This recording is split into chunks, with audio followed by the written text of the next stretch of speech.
Hi everyone.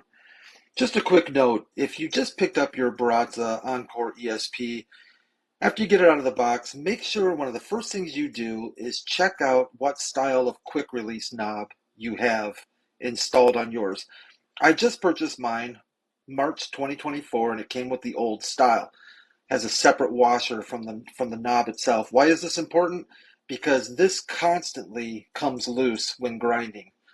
And that is going to cause for your burr to get out of alignment and some bad grind quality. Get a hold of Baratza support. They will be more than happy to send you out the new style that has a built-in lock washer. They'll do it absolutely for free, no questions asked. Super people, great support. Hope this helps. Take care.